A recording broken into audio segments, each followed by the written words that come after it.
أشهد أن لا إله إلا الله وحده لا شريك له وأشهد أن محمدا عبده ورسوله أما بعد فأعوذ بالله من الشيطان الرجيم بسم الله الرحمن الرحيم الحمد لله رب العالمين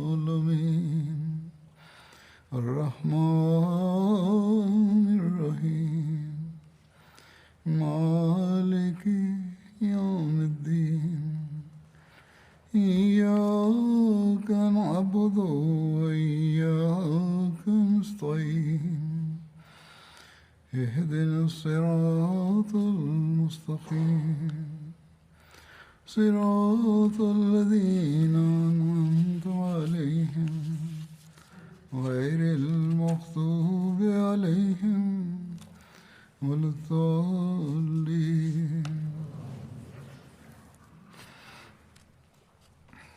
Сегодня я продолжу свое повествование о сражении мусульман против мятежников и вероотступников.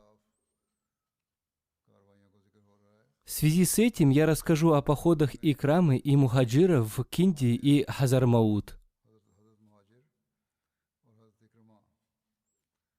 Когда Мухаджир укрепился в городе Сана, он обо всем написал Хазрату Абу Бакру, да будет доволен им Аллах, и ожидал его ответа.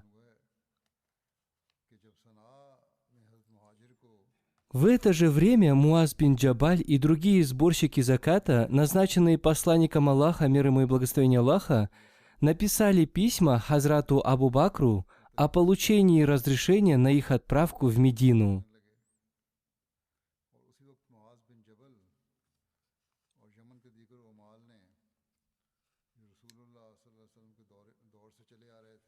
Хазрат Абу Бакр ответил им: «Если вы желаете остаться там, оставайтесь. Но если вы желаете приехать, то приезжайте, назначив вместо себя своих заместителей».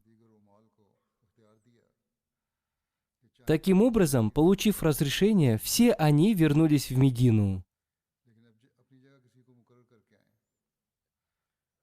Хазрат Абу Бакр приказал Мухаджиру присоединиться к Икраме и вместе отправиться в Хазар-Маут на помощь Зияду бин Лабиду. Он также приказал возвращаться тем людям, которые были заняты джихадом на территории от Мекки до Йемена.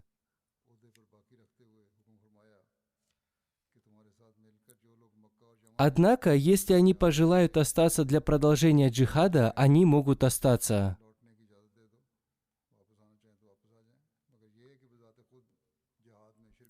Икрама получил письмо от Хазрата Абу Бакра. Ему было приказано присоединиться к Мухаджиру бин Умайи и отправляться в Кинди. К тому времени Мухаджир уже прибыл из города Сана.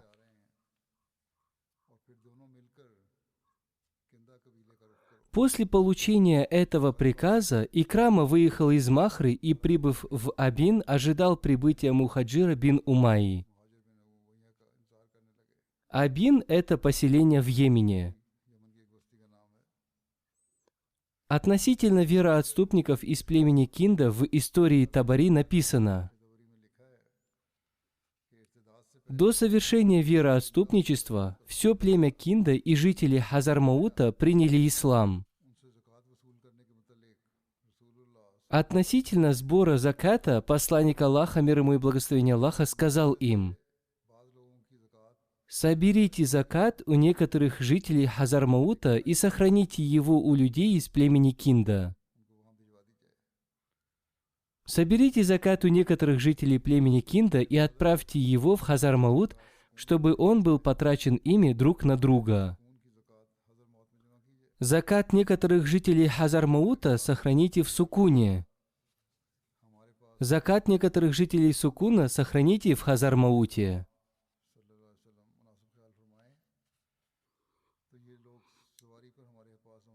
Некоторые люди из племени Кинда обратились к посланнику Аллаха, мир ему и благословение Аллаха, и пожаловались ему на отсутствие у них верблюдов. Они попросили посланника Аллаха, мир ему и благословение Аллаха, чтобы жители Хазар-Маута привезли им закат на своих верблюдах.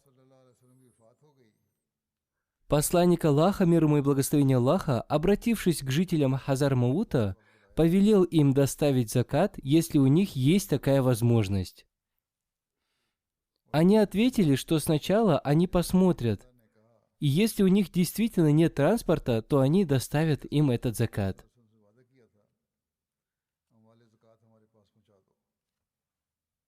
Когда посланник Аллаха, мир ему и благословение Аллаха, скончался и наступило время сбора заката, Зияд позвал людей к себе и, обратившись к жителям Кинда, сказал: «Доставьте закат согласно тому, что вы обещали посланнику Аллаха, мир и благословение Аллаха да пребывает с ним». Они ответили: «Поскольку сейчас у вас уже имеются верховые животные, увозите закат сами». То есть, таким образом, они отказались от этого.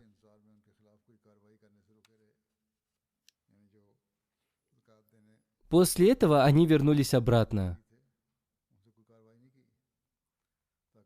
Их поведение было подозрительным. Они делали шаг вперед и одновременно шаг назад. До прибытия мухаджира Зияд не выступал против тех, кто отказывался платить закат. Хазрат Абу Бакр повелел мухаджиру и Икраме отправляться в Хазар-Мауд и присоединиться к Зияду. Согласно его повелению, Зияд должен был оставаться в своей должности. Те, кто совершал джихад на территории от Мекки до Йемена, могли возвращаться обратно, если они этого пожелают. Те же, кто желал продолжать джихад, должны были отправиться на помощь Зияду под командованием Убайды бин Саада. Мухаджир так и поступил. Он отправился из города Сана в Хазар-Мауд. Икрама выступил туда же из Абина.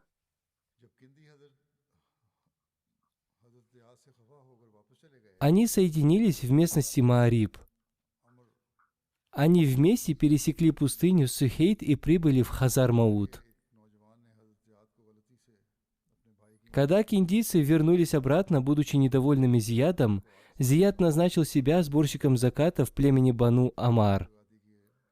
Один молодой человек из племени Кинда по ошибке в качестве заката отдал брату Зияда верблюдицу.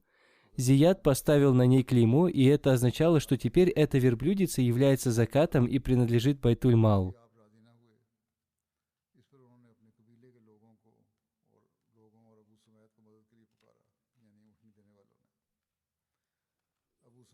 Когда этот молодой человек потребовал эту верблюдицу обратно, Зияд подумал, что он ищет отговорку, и не согласился с ним. В итоге этот молодой человек вызвал к себе на помощь Абу Самида и людей из своего племени. Когда Абу Самид стал требовать верблюдицу обратно, Зияд стоял на своем. Абу Самид разозлился и без разрешения стал отвязывать верблюдицу.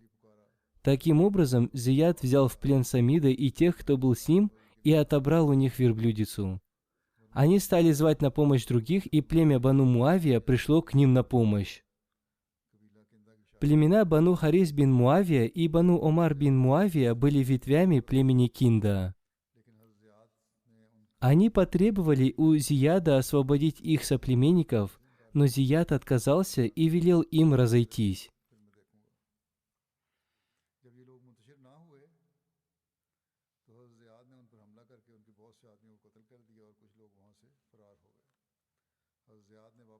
Когда эти люди отказались уходить оттуда, Зияд напал на них и убил многих людей. Некоторая часть из них разбежалась. После этого Зияд освободил всех пленных.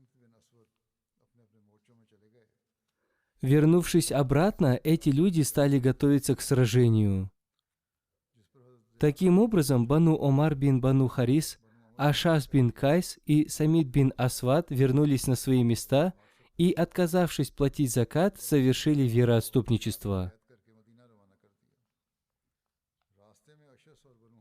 Зияд собрал свое войско и, напав на племя Бану Омар, убил много людей. Кто мог бежать, бежал. Многие из них были взяты в плен и отправлены в Медину.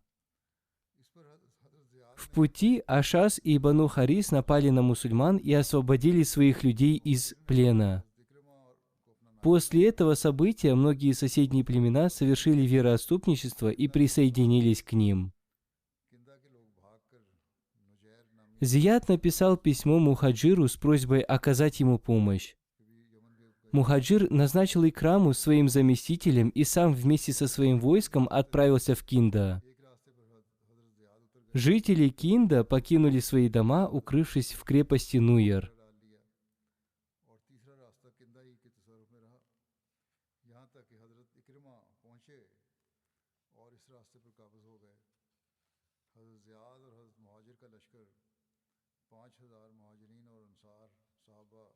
Эта крепость находится в Йемене, около Хазар-Маута. К этой крепости вели 3 дороги. По одной дороге прибыл Зияд, по второй Мухаджир, а 3-я дорога была под контролем жителей Кинда, пока Икрама не захватил ее полностью. Войско Мухаджира и Зияда состояло из 5000 сподвижников, мухаджиров и ансаров, а также представителей других племен. Когда люди, находившиеся внутри крепости, увидели, что мусульмане получают постоянную помощь, они очень испугались. Их вождь Ашаас сразу пришел к Икраме и попросил мира. Икрама вместе с Ашаасом пришел к Мухаджиру. Сначала он попросил безопасности для себя и еще 9 человек. Он пообещал, что ворота крепости будут открыты для мусульман. Мухаджир согласился на это.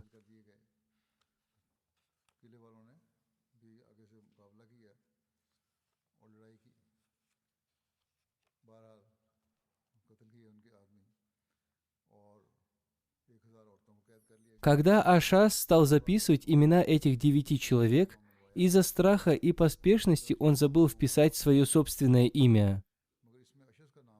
Затем он пришел к Мухаджиру и заверил этот договор его печатью.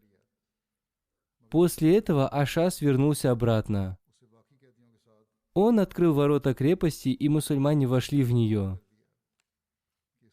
В результате сражения было убито 700 киндийцев.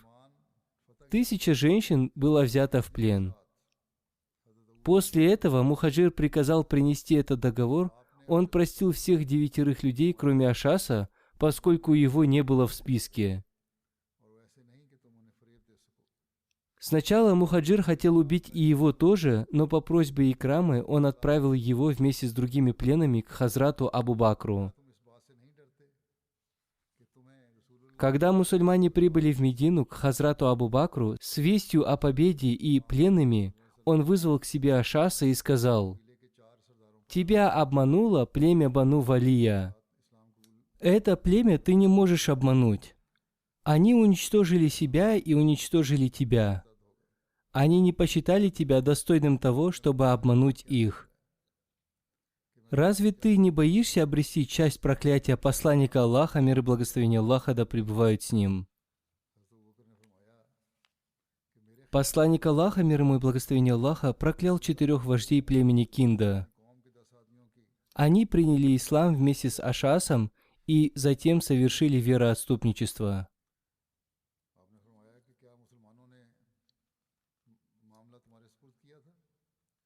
Хазрат Абу Бакр спросил его: «Как, по-твоему, теперь я должен поступить с тобой?» Ашас ответил: «Не знаю». Хазрат Абу Бакр сказал: «По-моему, ты должен быть убит». Ашас сказал: «Я тот человек, который просил защиты для 9 человек из своего племени. Как вы можете убить меня?» Хазрат Абу Бакр спросил: «Согласились ли с тобой мусульмане?» Ашас ответил: «Да». Затем Хазрат Абу Бакр спросил его: «Заверен ли этот договор печатью?» Ашас ответил: «Да». Хазрат Абу Бакр сказал: «Если этот договор заверен печатью, то хорошо». Ашас испугался, что будет убит, и сказал: «Если вы хотите добра от меня, освободите этих пленных и простите мои ошибки. Я хочу снова принять ислам. Поступите со мной так же, как поступаете с людьми, подобными мне. Верните мою супругу».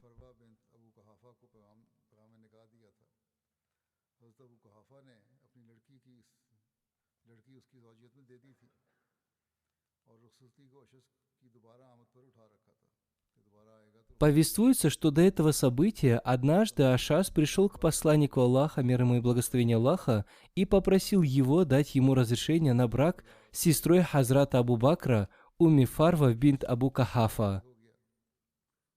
Абу Кахафа согласился выдать за него свою дочь и сказал, что отправит ее с ним, когда он снова придет за ней. Один повествующий написал, что Умми Фарва была дочерью Хазрата Абу Бакра.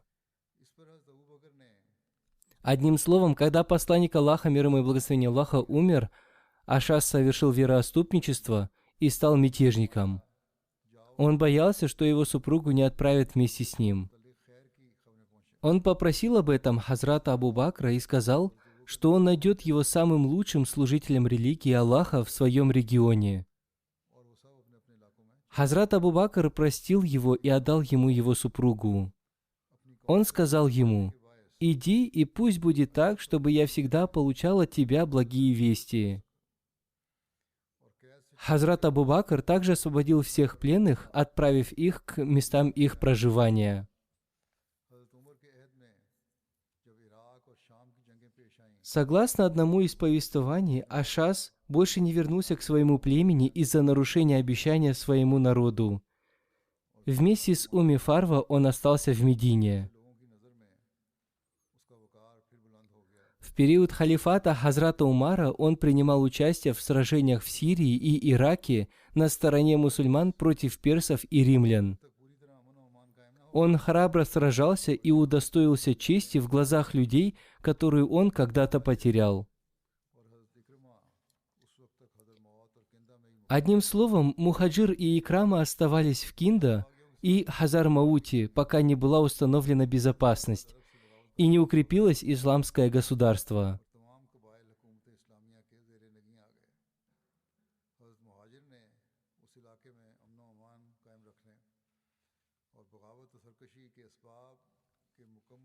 Это были последние сражения против вероотступников и мятежников.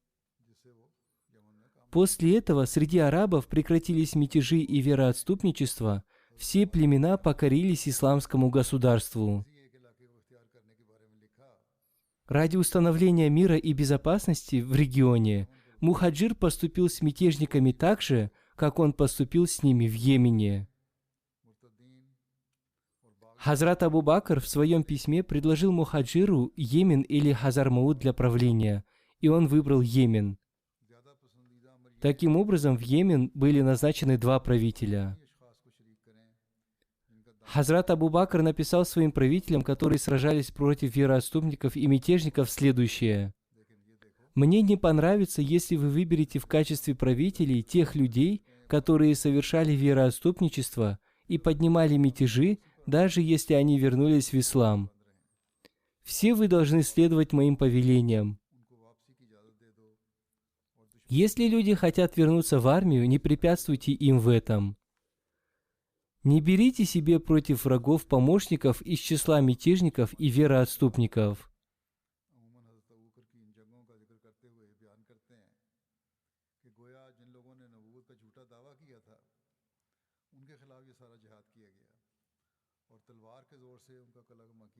Многие писатели и особенно современные историки пишут, что Хазрат Абу Бакр сражался с теми, кто лживо притязал на пророчество.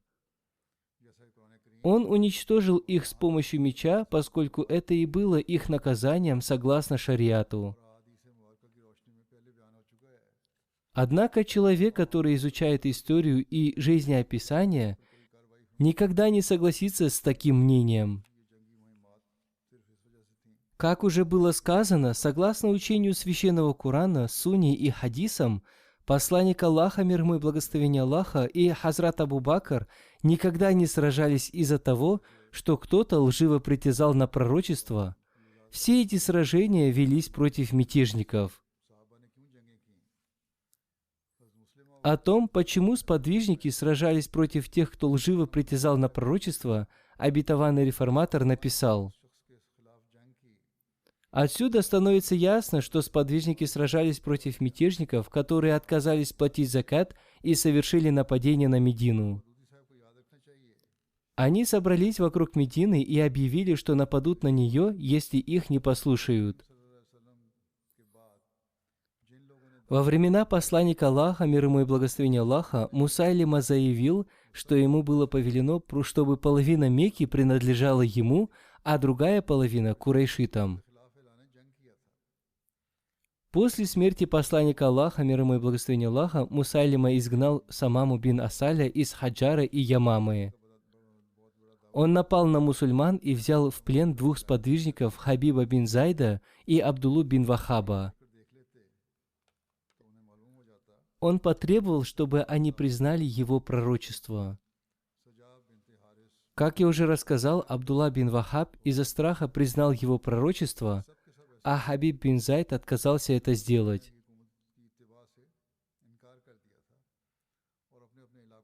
После этого Мусайлима отрубил ему части его тела и бросил его в огонь. Он также наказал правителей Йемена, которые были назначены посланником Аллаха, мир ему и благословение Аллаха.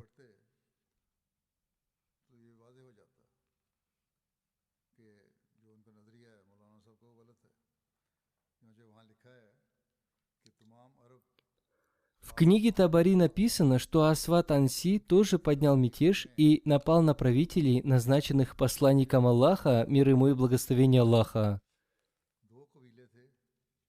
Он приказал разграбить закат.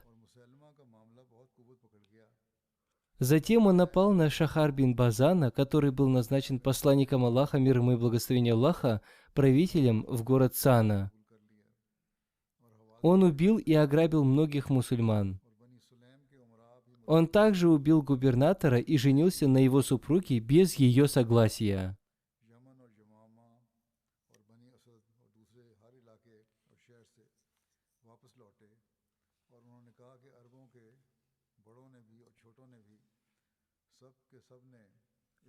Бану Начра тоже подняли мятеж и присоединились к Асваду Анси. Они изгнали из своего района двух сподвижников Умара бин Хазма и Халида бин Саида. Из этих событий становится ясно, что посланник Аллаха, мир ему и благословение Аллаха, никогда не сражался против тех, кто ложно притязал на пророчество и распространение религии пророка. Напротив, сподвижники сражались против тех, кто отменил исламский шариат и создал свои законы. В своих районах они избрали свое правительство. Кроме этого, они убивали сподвижников, нападали на мусульман, поднимали мятежи против государства и объявляли о своей свободе.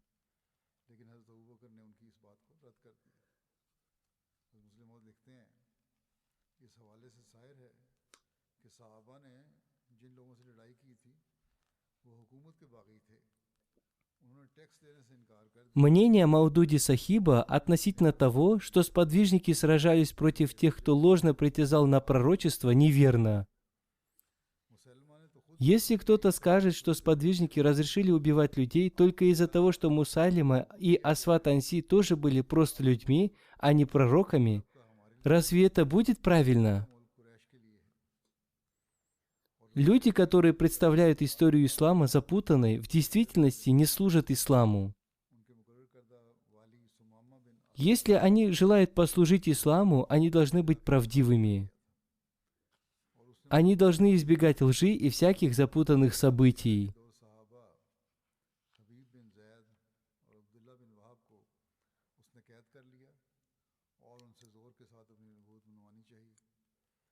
Одним словом, после уничтожения всех мятежников, мятеж среди арабов закончился.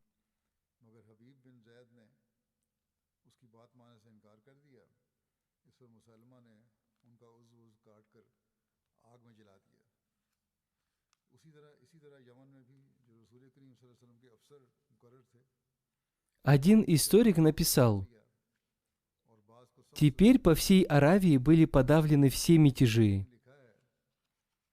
Походы против вероотступников были успешно завершены. Хазрат Абу Бакр быстро и организованно подавил все мятежи. Это доказывает его великие качества. Было видно, как Всевышний Аллах помогал ему на каждом его шаге. Это было великолепное дело, поскольку в течение 1 года он уничтожил мятежников и заново установил исламское государство по всей Аравии. Хазрат Абу Бакр был очень доволен победой ислама. В его радости не было никакого высокомерия, поскольку он знал о том, что все, что произошло, было милостью Всевышнего Аллаха. Он знал, что мусульмане не имели достаточно сил для сражения против крупных сил вероотступников. Тем не менее, они обрели победу и величие ислама. Теперь перед Хазратом Абу Бакром стояла только одна цель – как укрепить единство веры и как развивать ислам.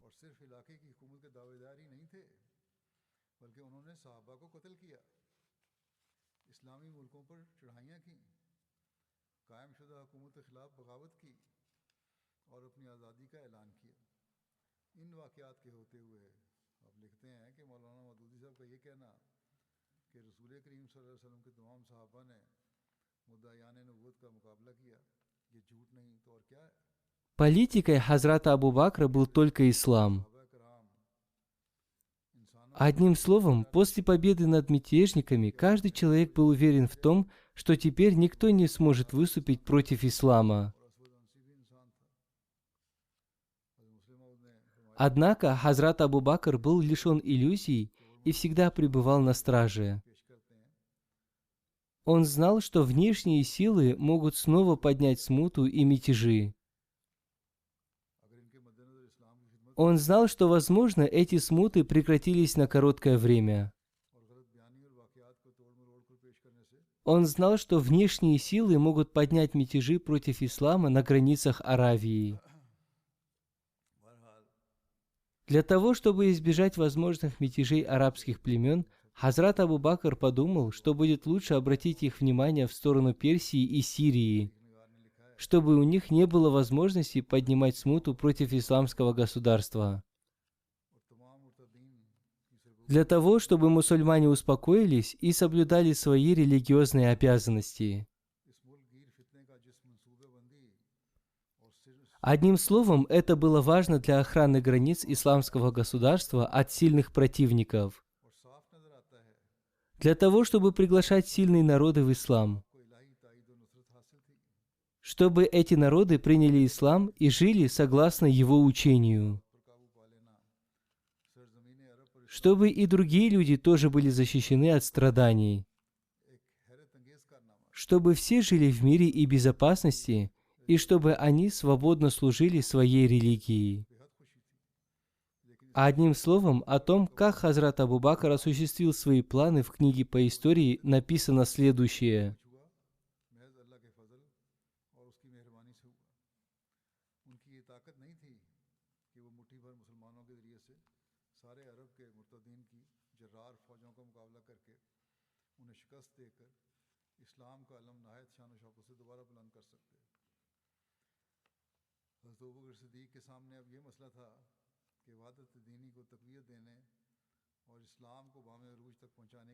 После завершения сражений и походов против мятежников и вероотступников, Хазрат Абу Бакр стал строить планы на будущее. Как защитить арабов и ислам от их постоянных врагов Персии и Рима, поскольку при жизни посланника Аллаха, мир ему и благословения Аллаха, эти силы желали подчинить себе арабов. А после смерти посланника Аллаха, мир ему и благословения Аллаха, во многих районах и племенах поднялась смута и вероотступничество. Это произошло и в Медине. В некоторых местах за мятежами тоже стояли эти силы.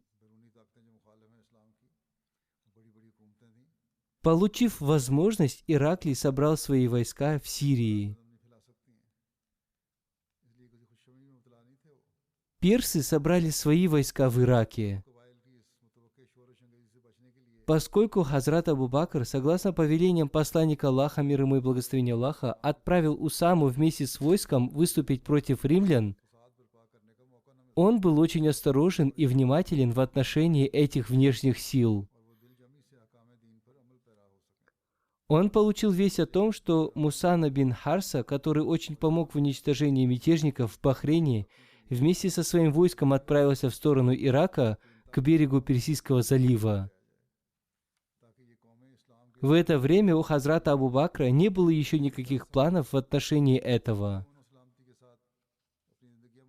В итоге Мусана прибыл к арабским племенам, которые обитали в окрестностях рек Дачла и Фарат.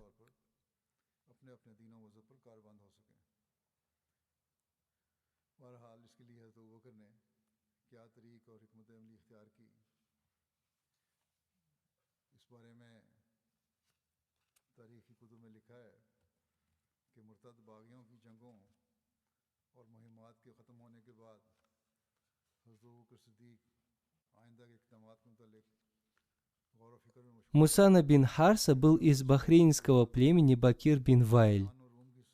Бахрейн находился между Ямамой и Персидским заливом. Сегодняшний Катар и острова Бахрейна были его частью. Его столицей был Дарайн. Одним словом, Мусана бин Харса вместе с Алла бин Хазарми сражался против мятежников в Бахрейне.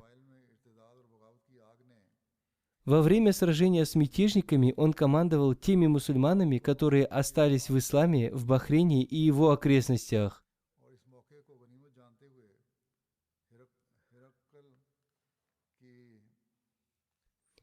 Мусана прибыл в Медину еще в то время, когда Хазрат Абу Бакр еще не строил никаких планов относительно будущего. Он сообщил Хазрату Абу Бакру о ситуации в Ираке и рассказал ему о том, что арабские племена, которые обитали в дельте реки Даджла и Фарат, страдают от рук местных людей. Большая часть тамошних арабов занималась сельским хозяйством, и когда их поля были готовы к сбору урожая, местные люди грабили их, поэтому он попросил Хазрата Абу Бакра отправить исламские войска к ним на помощь.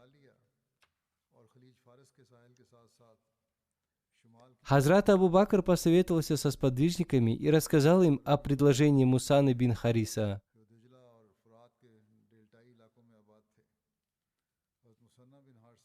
Поскольку жители Медины не знали о ситуации в Ираке, они предложили пригласить Халида бин Валида и спросить его мнение об этом. В это время Халид бин Валид находился в Ямаме. Хазрат Абу Бакр вызвал его к себе в Медину и сообщил ему относительно предложения Мусаны.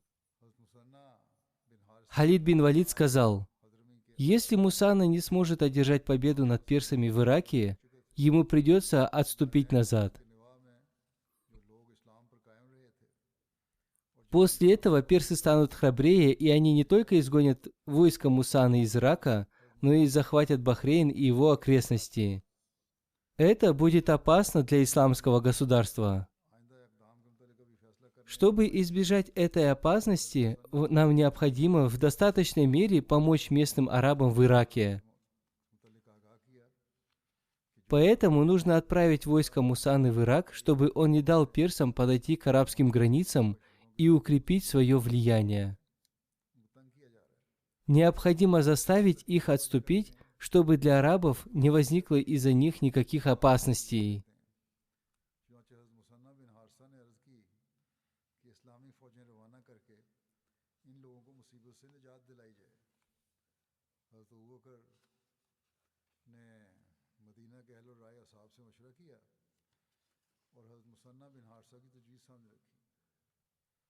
चूंकि मदीना के लोग इराक के हालात से नावाकिफ थे, इसलिए मशवरा दिया कि हज़रत खालिद बिन वलीद को बुलाकर सारा मामला उनके सामने पेश किया जाए। Большинство сподвижников согласилось с мнением Халида бин Валида и Мусаны. जमामा में मौजूद थे। Хазрат Абу Бакр назначил Мусану командующим войск в Ираке. हज़रत खालिद बिन वलीद Он повелел ему постараться присоединить к себе арабские племена и пригласить их в ислам. की हज़रत Он также напомнил ему о том, что скоро к ним на помощь будет отправлено еще одно войско для их скорейшего продвижения. हदूद इराक में ईरानियों के खिलाफ जो कार्रवाई शुरू की है, Согласно мнению некоторых историков, Мусана не был в Медине, не встречался с Хазратом Абу Бакром и не просил у него никакой помощи. वो सिर्फ Напротив, он вместе со своим войском продвигался к дельте двух рек. बल्कि बहरैन Он сражался с войском Хурмуза. दोबारा असर रसूल В те времена Хурмуз командовал пограничными войсками и считался близким человеком Хосрова. और ऐसी Хазрат Абу Бакр получил весть о сражении Мусаны и Хурмуза. लिहाजा उन्होंने ये कहा कि इस खतरे से Тогда Хазрат Абу Бакр пока еще не знал о Мусане. इमदाद मुहैया की जाए। Затем он узнал о том, что Мусана добился больших успехов, воюя в Бахрейне против мятежников и вероотступников. मजीद पसपाई पर मजबूर किया जाए ताकि उनकी जानब से आने Хазрат Абу Бакр приказал Халиду бин Валиду отправиться вместе со своим войском в Ирак на помощь Мусане. तो आपकी ये राय सुन के После победы над Хурмузом он должен был отправиться дальше в Хиру. तजावीज़ कबूल कर ली और हज़रत Хира находится в 3 милях от Куфы. मुकर्रर कर दिया, जिन्हें हमरा लेकर उन्होंने इराकी И он также приказал Аязу бин Ганаму отправиться из Думатуль-Джундула в Хиру после их подчинения исламу. साथ मिलाने और इस्लाम कबूल करने पर आमादा करें। Это крепость и поселение, которое находилось между Мединой и Сирией на расстоянии 16 суток пути от Медины. जिसकी मदद से वो मजीद पेशकदमी जारी रख सकेंगे। बाद मौरखीन का ख्याल है कि ना मुसन्ना इमदाद की दरख्वास्त करने के लिए मदीना गए और ना हज़रत अबू बकर ने उनसे उनकी मुलाकात हुई, बल्कि वो अपने लश्कर के हमरा डेल्टाई इलाके में पेशकदमी करते हुए बहुत दूर निकल गए और आगे जाकर ईरानी सिपहसालार हुर्मुज़ की अफवाज Аяз бин Ганам был сподвижником посланника Аллаха, мир ему и благословения Аллаха. और किसरा के नज़दीक Он принял ислам еще до заключения мирного договора в Худайбие. का शुमार उन लोगों में होता था। Он также присутствовал на заключении Худайбийского договора. दरमियान जंग जारी थी कि हज़रत अबू बकर Перед смертью Абу Убайда назначил его своим наместником в Сирии. उस वक्त मुसन्ना के नाम से बिल्कुल बेखबर थे। इन खबरों Хазрат Умар оставил его в этой должности и сказал: मालूम हुआ कि मुसन्ना ने «Я не буду менять этого амира, поскольку он был назначен Абу Убайдой». अंजाम दिए हैं। हज़रत अबू बकर ने खालिद बिन वलीद Хазрат Абу Бакр сказал: के हज़रत मुसन्ना की मदद के लिए एक लश्कर «Кто первым, Халид бин Валид или Аяз бин Ганам, доберется до Хиры, тот и будет назначен командовать исламским войском». हज़रत 3 मील के फासले पर एक शहर है। Повествуется, что когда Халид бин Валид освободился от Ямамы, Хазрат Абу Бакр написал ему, чтобы он начинал свой поход с местности Фаджуль-Хинд и двигался дальше в сторону верхних районов Ирака. मदीने से Согласно повелению Хазрата Абу Бакра, по пути он должен был присоединить к себе людей и приглашать их в ислам. और वहाँ के सरकश और मुर्तद Будет хорошо, если они примут ислам. Если нет, то с них нужно было брать джизью, налог за предоставление защиты. सहाबी थे। आपने सुलह Если они откажутся платить джизью, с ними нужно было сражаться. हज़रत अबू Никого из них не следовало заставлять участвовать в джихаде. जानशीन मुकर्रर कर दिया। Никого из вероотступников не нужно было присоединить к себе, даже если они вернулись в ислам. तब्दील नहीं करूँगा। Он должен был присоединить к себе всех мусульман. अमीर मुकर्रर किया है। बहरहाल हज़रत अबू बकर ने फरमाया कि हज़रत खालिद बिन वलीद और हज़रत ज़ियाद बिन गनम में से जो पहले हीरा पहुंच जाए उसी को इस इलाके में जंगी कार्रवाई करने वाली फौज की क़यादत हासिल होगी। एक रिवायत के मुताबिक हज़रत खालिद बिन वलीद जब यमामा से फारग हो गए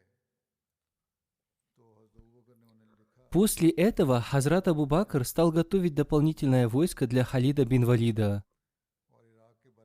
Во время отправки своего войска из Ямамы в Ирак, Халид бин Валид разделил свою армию на 3 части. Он не отправил их всех вместе. Напротив, он отправил Мусану за 2 дня до своего отправления. Затем он отправил Ади бин Хатима и Асима бин Умара вслед за ним на расстояние 1 дня пути. В конце Халид бин Валид отправился вслед за ними. Все они решили собраться вместе в местности Хафир, чтобы одновременно напасть на врага.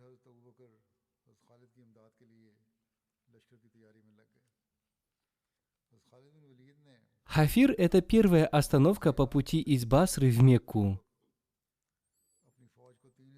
Повествуется, что эта пограничная застава персов была самой большой и крепкой. Хурмуз был правителем тех мест. Он одновременно сражался на суше с арабами и на море с индийцами. Одним словом, у Халида бин Валида было небольшое войско, поскольку большая часть его войска погибла в битве при Ямаме.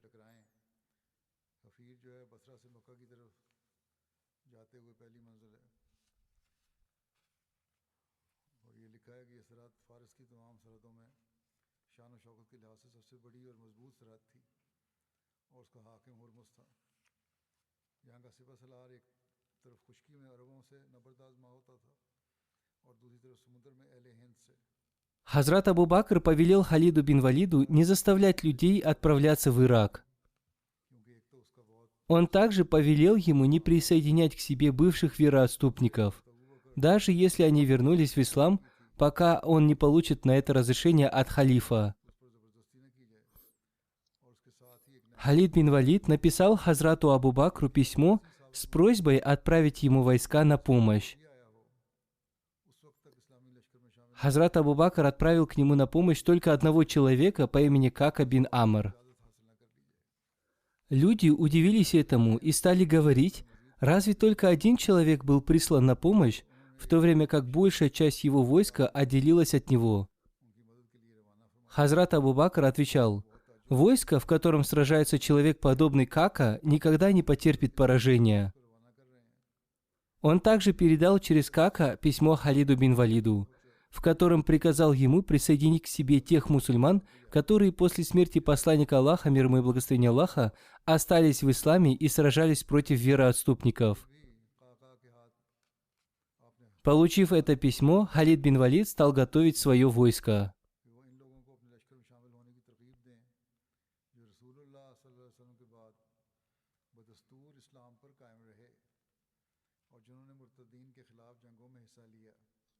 О завещании Хазрата Абу Бакра относительно сельского хозяйства в Ираке повествуется, что арабы трудились в Ираке на полях.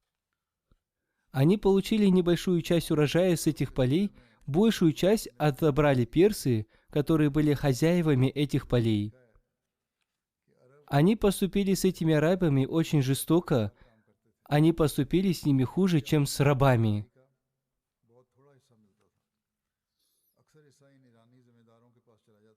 Хазрат Абу Бакр приказал своим командующим не беспокоить этих арабских крестьян, не убивать их и не брать их в плен, поскольку они тоже арабы, и они тоже терпят гнет персов.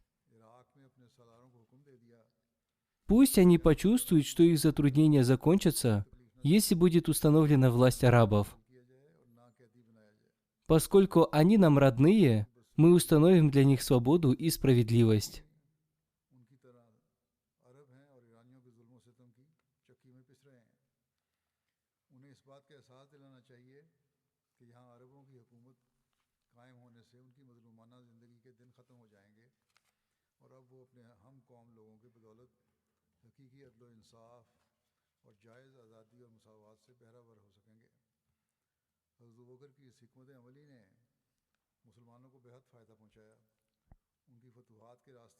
План Хазрата Абу Бакра принес большую пользу мусульманам.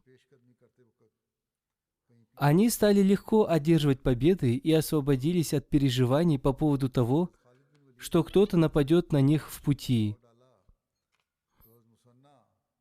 Когда Халид бин Валид прибыл в Лабач, Мусана находился со своим войском в Хафане. Лабач находился между Басрой и Ямамой. Хафан находился возле Куфы.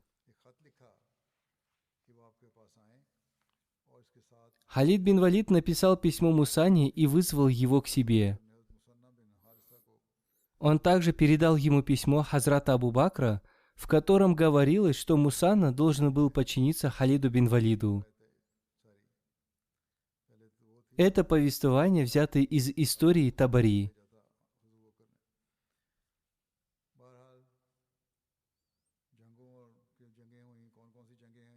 Одним словом, затем произошли сражения.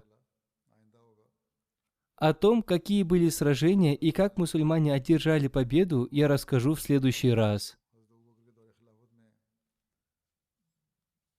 О победах в сражениях мусульман против персов в Ираке в период халифата Хазрата Абу Бакра я расскажу в следующий раз.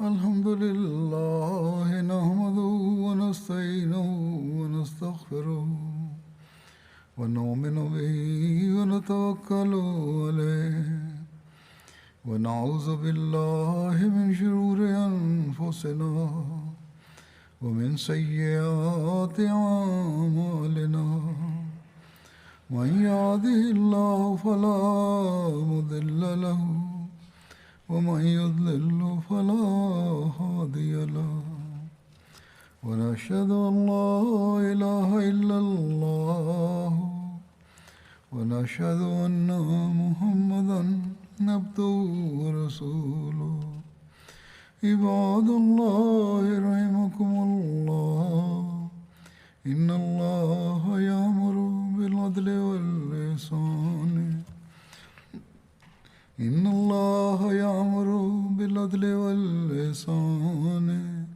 وإيتاء ذي القربى وينهى عن الفحشاء والمنكر والبغي يعظكم لعلكم تذكرون اذكروا الله يذكركم وادعوه يستجب لكم ولذكر الله